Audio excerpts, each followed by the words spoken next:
In this series, I'm going to share my personal journey to homeownership in Canada as a Nigerian immigrant. Everything from my PR struggles, my pre-landing strategy, landing in Canada, putting myself together, and eventually buying my first home. This is part one of this amazing story, so let's begin. So my permanent residency application to come to Canada took 20 months. From 2017 to 2019. It was really one of the toughest periods of my entire life. I would spend a lot of time on Nairaland watching people that had started with get their COPR. And while I was happy for them, seeing it happen over and over again really started to weigh on my mind. So a question came to me while I was driving back home in the middle of the night from my media studio. And I was like, what if you get your COPR tomorrow and you end up landing in a country with zero plans on how to establish yourself? So with no plan, no backup, no fail-safes, don't you think you'll be eaten alive?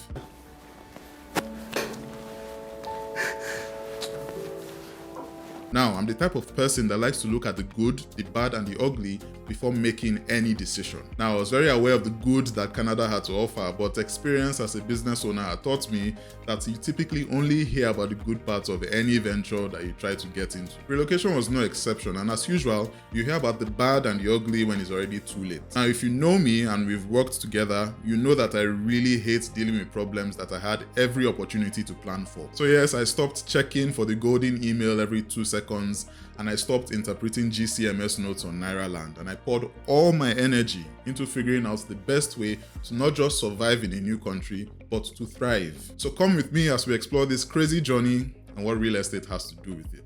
Now, I didn't want to land in Canada without understanding, even if it was just the very basics of what I was getting myself into. So I started researching the Canadian economy just to understand what made it tick. Now, it might seem like overkill, but there's a method to this madness, trust me. Because if you understand what makes anything tick, you get a better understanding on how to position yourself to succeed at that very thing. Now, of the many industries that keep Canada afloat, the top 3 things that came up from my research were mining, manufacturing, and real estate. I felt that mining and manufacturing weren't industries that a new immigrant would get into in terms of ownership. But real estate really piqued my interest, and I decided to dig a bit deeper because I needed to know why it was such a top contributor to the country's economy. Trust me, the things that I found completely blew my mind. So here's the simplified version of what the Canadian real estate market looks like. The Canadian government sits atop of this pyramid. They are the biggest earners from real estate and related activities. They set mortgage rates and they take taxes from everyone listed below this list.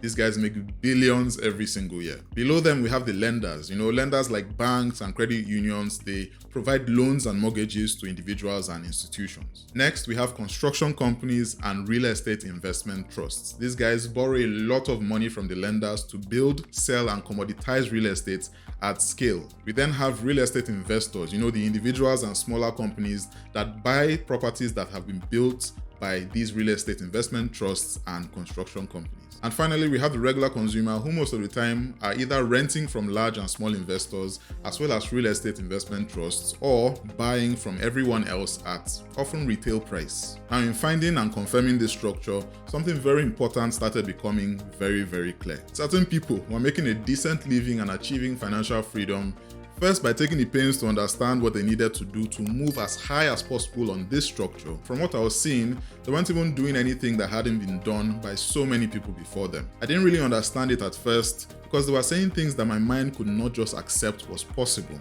It seemed like a game, and I really wanted to learn how to play. Now, whenever you're trying to learn something new or get into a new venture, you end up paying something my brother likes to call mumu tax. Mumu tax is mandatory and it will make or mar you depending on how much you allow yourself to pay. You see, I was trying to learn about real estate in Canada and I made the grave mistake of buying one of those self-help books from a real estate guru I had found on YouTube. I tried to take a shortcut to this knowledge and I paid mumu tax of about $20. Things say they're wise. You are a mumu man.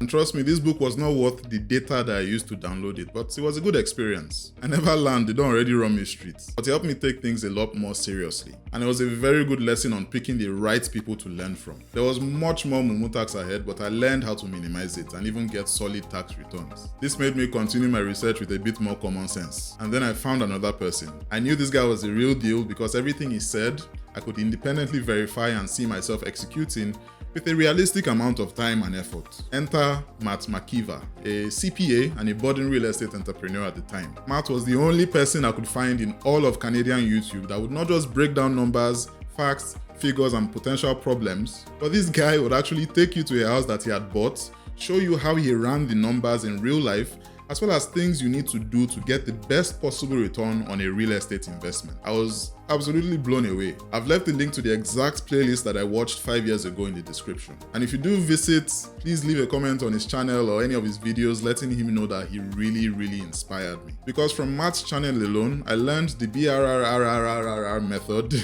how to analyze rental property, the FIRE movement, the cash out refinance method, new build investment strategies, and through his guests like Jeff Weibo, Aditya Kumar Somar, Casey Wong, Michael and Jen Richer, I developed a solid plan as well as backup strategies on how to do real estate the right way. But here's the thing, I stumbled on probably the most important thing when it comes to making the best possible choices in real estate just by watching all these amazing people. And that's something we'll talk about in the next video. See you next time. Bye bye.